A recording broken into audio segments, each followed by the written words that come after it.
Kami benar-benar terdiam melihat kejadian itu dan gak bisa ngapa-ngapain. Kami juga sama-sama gak tahu kenapa kami bisa sampai membatu ngelihat hal tersebut. Kemudian kakak sepupu gue ini teriak, "Kamu yang sudah membunuh saya dan anak saya." Kami semua pun makin gak bisa gerak karena kejadian itu.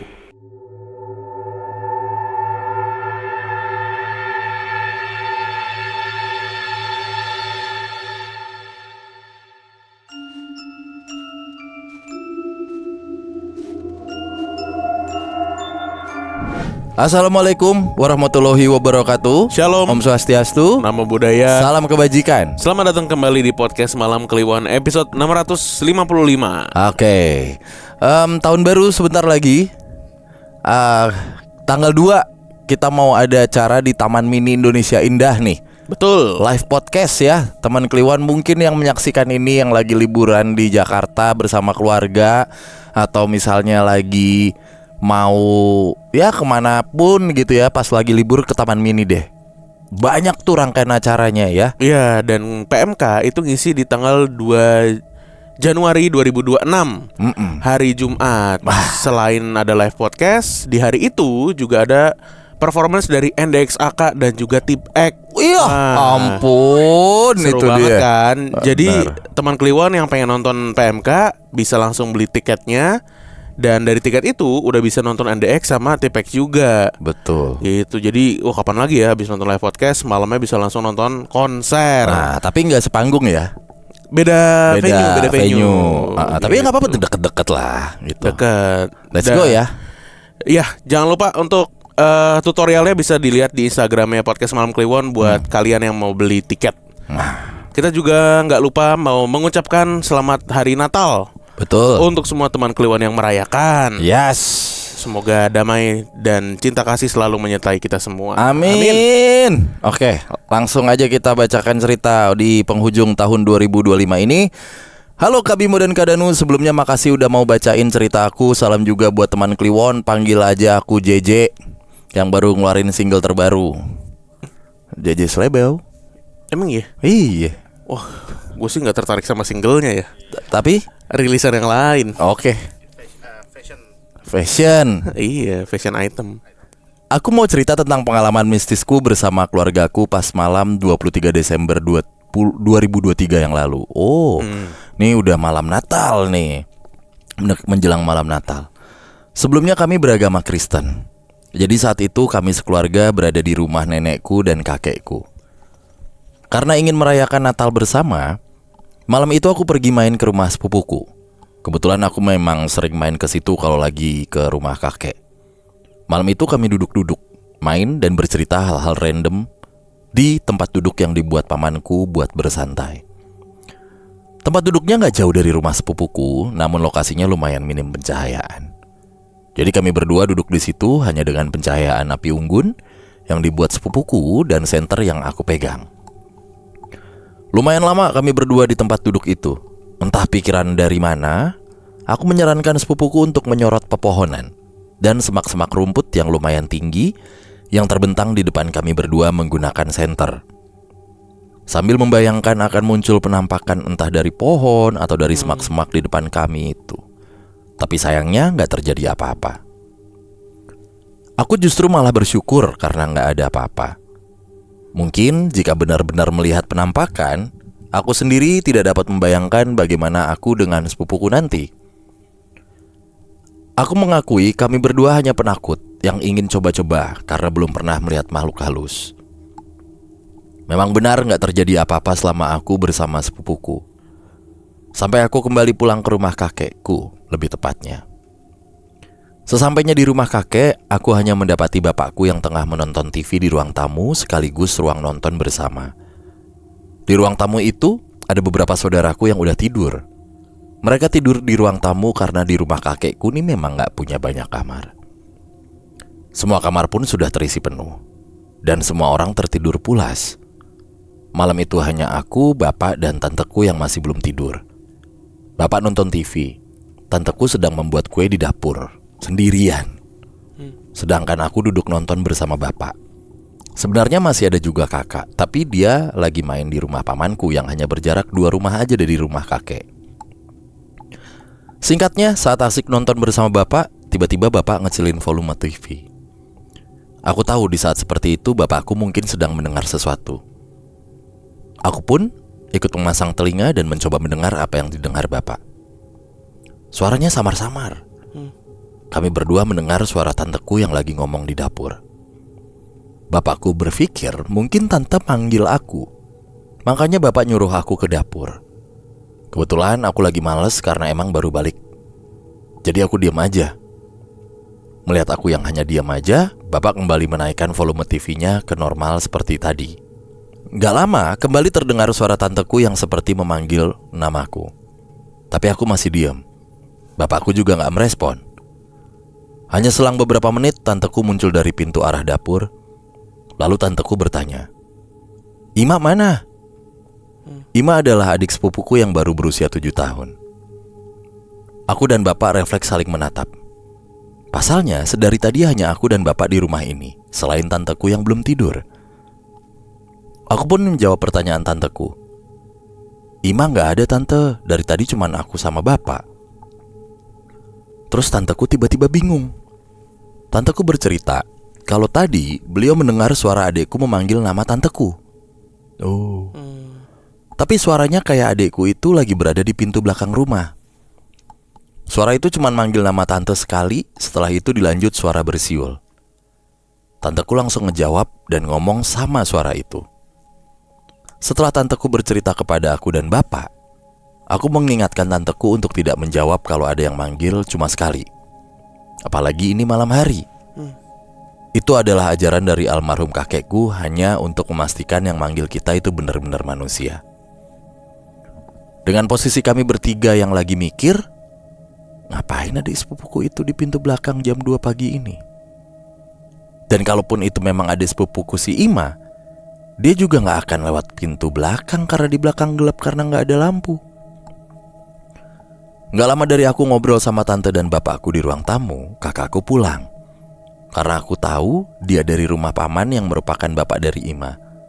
Aku pun bertanya sama kakakku, "Kak, Ima udah tidur kan?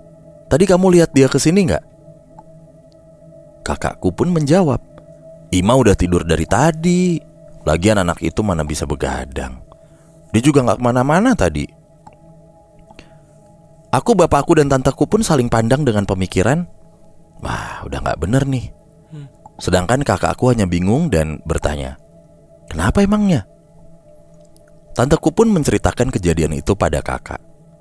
Kejadian gak berhenti sampai situ. Hanya berselang sekitar 5 menit saat kami berempat masih berada di ruang tamu itu, tiba-tiba ada suara batu menggelinding dari atap seng yang tepat berada di atas kepala kami berempat.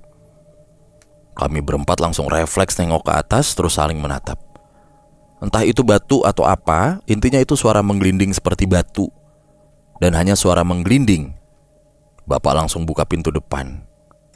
Pikirnya ada yang melempar atap rumah, tapi nyatanya gak ada siapa-siapa. Karena memang sudah sangat larut malam. Aku berusaha berpikir positif. Mungkin aja jambu yang jatuh karena memang di depan dan di belakang rumah ada pohon jambu. Hanya aja pohonnya lumayan berjarak dari rumah. Jadi gak mungkin juga buahnya tertiup angin sampai bisa jatuh tepat di atap seng rumah kami. Aku kembali mikir logis. Kalaupun bener jambu yang jatuh, pasti ada suara benturan ketika jambu itu jatuh. Sedangkan ini hanya benar-benar suara menggelinding seperti batu yang sengaja diletakkan di atas atap seng yang menggelinding ke bawah. Benar-benar gak ada suara lain selain suara seperti batu yang menggelinding ke bawah. Dan ya, gak ada pikiran positif lagi setelah 2 kejadian itu. Aku langsung pergi tidur di sela-sela sempit antara saudara-saudaraku yang tidur di ruang tamu. Bapak, kakak, dan tanteku juga pergi tidur karena kebetulan juga tante sudah selesai memanggang kue. Itu aja ceritaku. Sekian, maaf kalau gak serem. Sekali lagi terima kasih Kak Bimo dan Kak Danung. Salam buat teman Kliwon juga. Terima kasih. Berarti ada 2 kejadian horor ya? Suara panggilan dan batu menggelinding. Suara panggilan yang terdengar seperti suaranya si Ima. Iya, tapi Bener ya? sebelumnya tantenya dulu. Seperti suara tantenya. Berarti ada 2 suara yang muncul saat itu. Iya.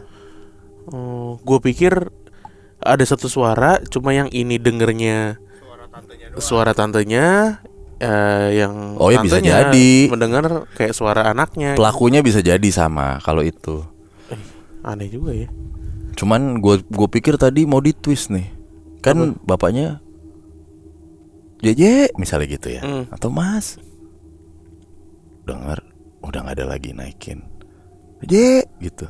Set. Setelah itu tanteku keluar dari dapur, memegang spatula sambil satu tangan di pinggang. Budek lu semuanya. Ngomel. Gak ada yang denger. Taunya beneran manggil. Yang lain pada ketakutan. Padahal beneran lagi butuh ya, butuh bantuan. Seekor lagi manggang kue. Bisa aja tangannya nyangkut di apa? Di panggangan Apa ya. sih namanya? Iya, box panggangan itu yang pakai kompor ya. Iya. Oven. Oven, iya nyangkut di oven. Oven kompor ya. Kali Dojek. sama tadi tuh kalau misalkan si tantenya keluar nih dari dapur, gue di situ nih, gue lagi standby, tantenya keluar dapur, set, Ima mana? Tuh main gitar. Itu Iman. Itu Iman Jerok. Oh iya. Udah tua. Jago tuh. Di Jepangan tuh. Bener. Ima mana? Ima main mana? gitar. Iman Jerok sambil jambak. Ini gue mau nyeletuk tapi nggak bakal boleh masuk karena Jangan. nih dark banget, jangan deh. Yang kedua batu menggelinding. Batu menggelinding nih ya possibility-nya banyak banget sih. Banyak Sekali gitu. Maksudnya suara tikus gelinding nggak ada yang tahu kepleset. Bisa aja ngantuk. Wah, tikus ngantuk Iya. mana ada yang tahu. Tikus ngantuk. Ratatouille. Ih, kita nggak tahu tikus ngantuk keserimpet. Gulang. Blupuk.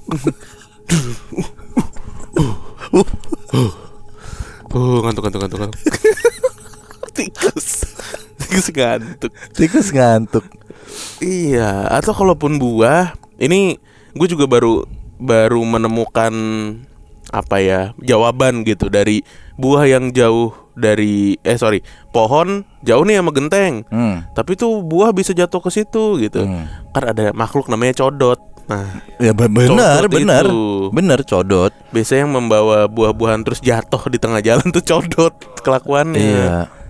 Benar. Gitu. Masih ada nggak sih di Jakarta ya? Aduh, dulu zaman gua kecil tuh masih banyak menemukan jambu dicodotin gitu Oh, jatuh. banyak masih, Pak. Masih ya? Masih. Codet masih banyak, makin banyak codet sekarang. Codet abang-abangan Jaktim kalau codet. Masih banyak codet. Jago ngetos tuh kalau codet.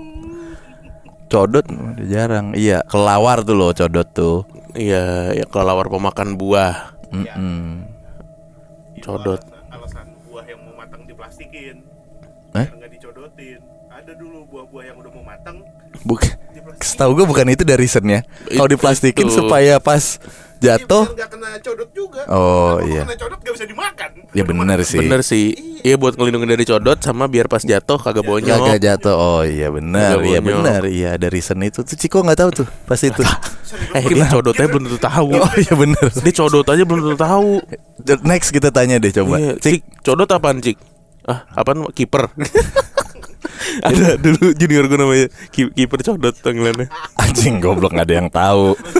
Itu satu. Yang kedua, Cik lu tahu nggak kalau pohon ada buahnya diplastikin tuh Biar apa? biar apa? Nah, itu tuh mungkin Kata Ciko, buah Superindo kali, Mas. Udah diplastikin. plastikinnya kok Superindo anjing. Biar langsung ya. Tinggal diselotipin aja. Dia pasti nggak tahu istilah ijon. Bener. Lu tau nggak lu? Ijon. Ini kan apa namanya? Kasbon.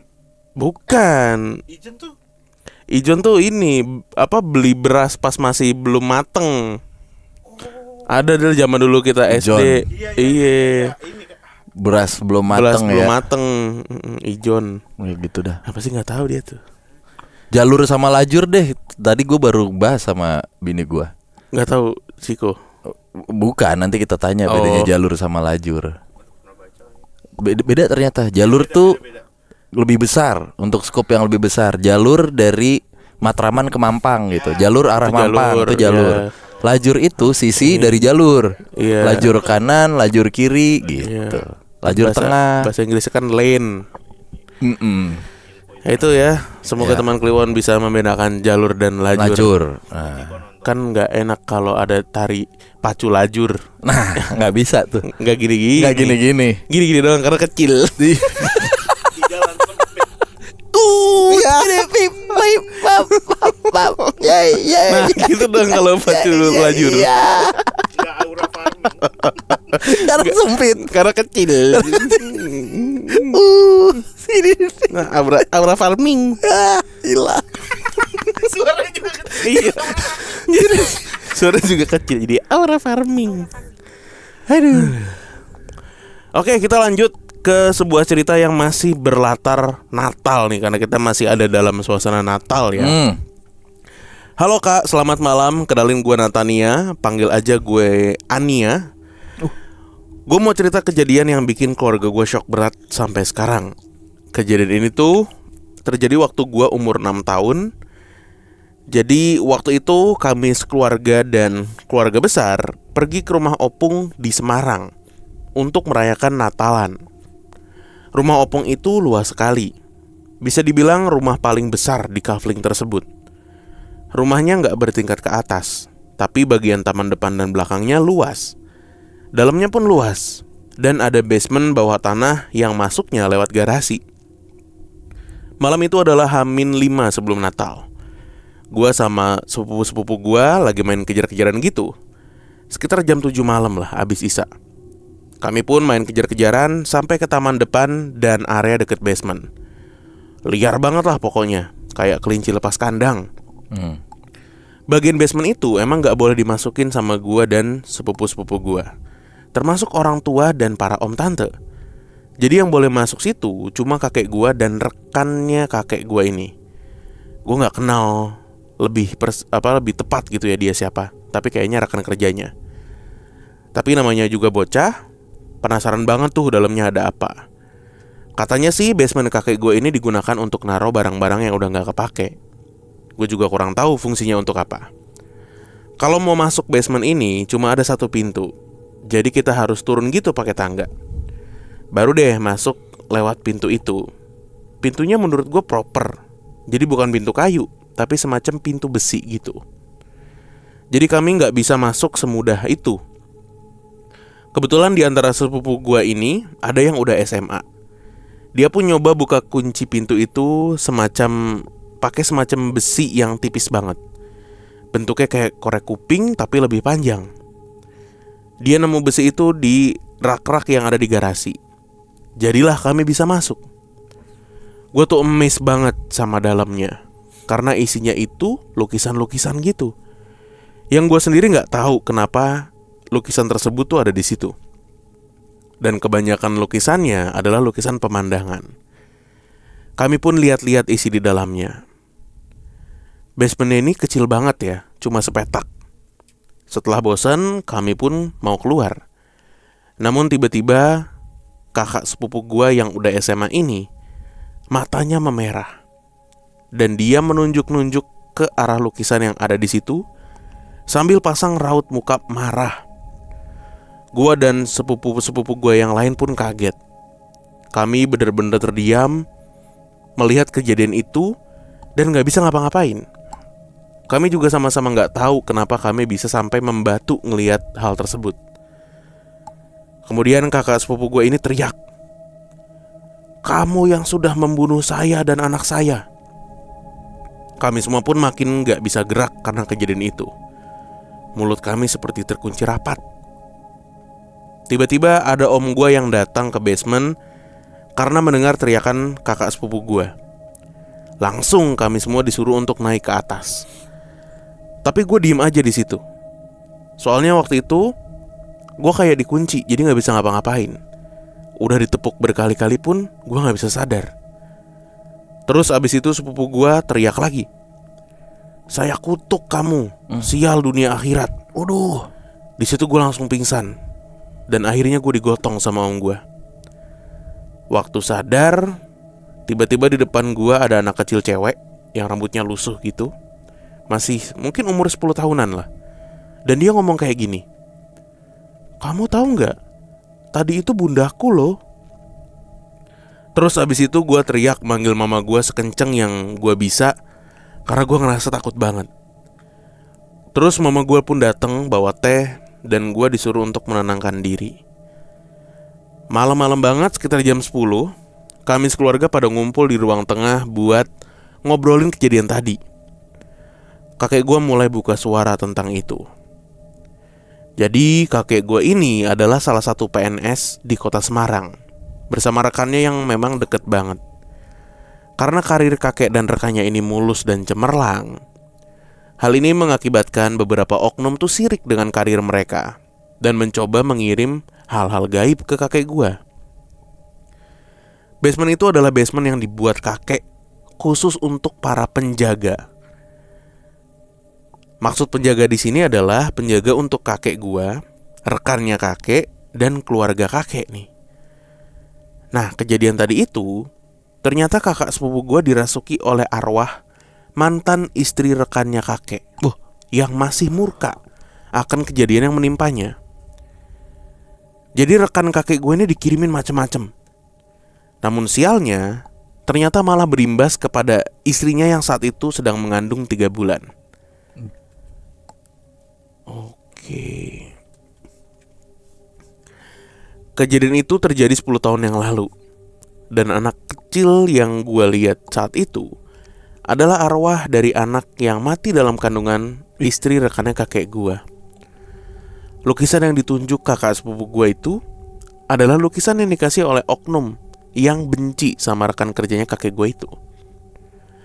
Lukisannya lukisan pemandangan gunung yang indah sebenarnya, yang sepertinya ingin dikasih ke rekannya kakek, tapi malah diterima oleh istrinya. Gue juga gak tahu sih kenapa kakak sepupu gue nih dirasuki sama perempuan itu. Tapi asumsi kakek gue adalah karena kakak gue lah yang membuka pintu basement dan memuji setiap lukisan yang ada di situ. Arwah perempuan ini sangat amat benci dengan lukisan tersebut. Jadi mungkin dia kesal karena bisa-bisanya ada yang memuji lukisan itu. Ya, asumsinya seperti itu saat itu ya. Dan gue baru tahu kalau ada kiriman-kiriman berbentuk kesialan dalam bentuk barang. Dan di kasus ini, barangnya berbentuk lukisan. Sekarang rumah kakek gue udah diurus sama keluarganya kakak sepupu yang dulu kerasukan. Bagian basement ini udah dibersihin. Semua lukisan yang ada di dalamnya pun dibakar. Namun sosok penjaga tetap berada di sana. Nasib kakak sepupu gue sendiri tuh agak mengenaskan ya, karena setelah kejadian itu dia jadi trauma berat. Kakek dan rekannya sekarang sudah berpulang. Perihal arwah mantan istri rekannya kakek, gue pun gak tahu ya. Cuma bisa berharap yang terbaik deh. Terima kasih kak kalau cerita gue ini dibacain. Jujur gue sendiri rada susah buat mendeskripsikan cerita ini secara ringkas, karena sejujurnya kejadian aslinya tuh chaos banget waktu itu. Apalagi pasti ada rahasia yang disembunyikan kakek gue rapat-rapat. Semoga kalian sehat dan happy selalu ya kak. God bless you all. Natania. Serem banget ya. Rumahnya ada basement, terus ada isinya lukisan. Iya banyak lukisan. Ini salah sasaran gitu. Apa gimana sih jatuhnya kalau kayak gini? Berarti hal-hal buruknya ditaruh dalam lukisan itu ya. Iya itu juga baru tahu juga gue itu. Ya kayak sebenarnya itu kan media ya, kayak mediumnya kan. Cuman imbasnya nih ke pasangannya. gitu. Karena dia yang nerima gitu. Nah iya, sebenarnya gimana nih kalau digini? Salah sasaran atau salah sasaran? Tetap salah sasaran judulnya kan? Kan targetnya bukan lakinya. Kan lakinya. Collateral damage. Bener. Nyamber. Bisa begitu ya? Iya. Sedangkan lakinya nggak apa-apa nih. di cerita ini kan. Nggak apa-apa kan, Nggak apa-apa, iya. Rekan masih hidup. kakeknya, bener. Medium yang biasa dipakai untuk ngirim gini tuh selain tadi kan lukisan gitu ya, biasanya apa ya? Nggak makanan, air. Makanan ya. Makanan. Oh iya, air juga ya. Air, udah paling bener. Paling gampang ya. Oh itu terakhir kali makanan tuh yang nggak boleh makan, yang di akhirnya sampai meninggal, pisang kalau nggak salah. Oh bekel, makan bekel. Bukan, yang dia sama mantannya yang sakit hati. Itu sama yang ini ada yang maaf berkebutuhan khusus tapi suka sama orang. Lah ya itu yang makan, ada cerita itu. Pokoknya lo nggak boleh makan tapi udah telat nih, nggak bisa disembuhin sampai meninggal, akhirnya kurus, nggak mau makan gitu.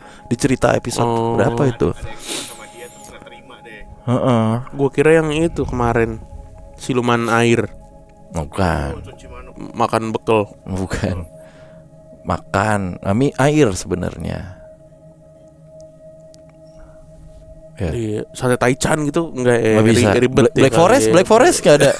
Black Forest. Baru Terus khusus cherry. baru banget tuh. Gen Z gak tau Black Forest. Menurut gua dulu tuh ngetren banget bro. Itu Oh, iya. sebuah simbol Kekayaan. dan kemewahan, kemakmuran. Black Forest. Ulang tahun maunya Black Forest. Anjas. Cherry-nya dulu dimakan Iya, Itu cherry dia. manis. Tergantikan oleh apa? Rainbow Cake. Waktu itu eranya Rainbow Cake. Abis itu Red Velvet. Gitu-gitu tuh. Black Forest bro. Idaman. Sekarang wah macam-macam. Dulu apa sempat eranya blueberry cheesecake. Wah. Oh iya. Iya, kita SD mah Black Forest. Black Forest, bro. Sampai bikin sendiri mak gue dulu. Macam-macam bro. Iya, coklatnya kan dipotek-potek Iya. gitu, ditempel-tempel. Bener-bener lo kalau udah dengar, oh teman lo ulang tahun Black Forest, bener. Nggak mungkin main layangan temen lo tuh. Iya. Kenichi katanya ulang tahun minta Black Mamba Cil katanya. Bener. Mau nggak? Black Mamba Cinere pernah lihat nggak? Ya. Nawarin aja ini mah. Black tapi kurang mamba sih. Iya. Black tapi Mentalitinya. Mentalitinya. Nggak black amat tapi Mamba kok. Itu. Oke, terima kasih teman Kliwon yang sudah menonton dan mendengarkan. Sekali lagi selamat Hari Natal. Ya. Selamat berlibur dan berakhir pekan. Kita Siap. ketemu lagi di episode berikutnya. Dadah. Ketemu di teman mini ya. Ahi.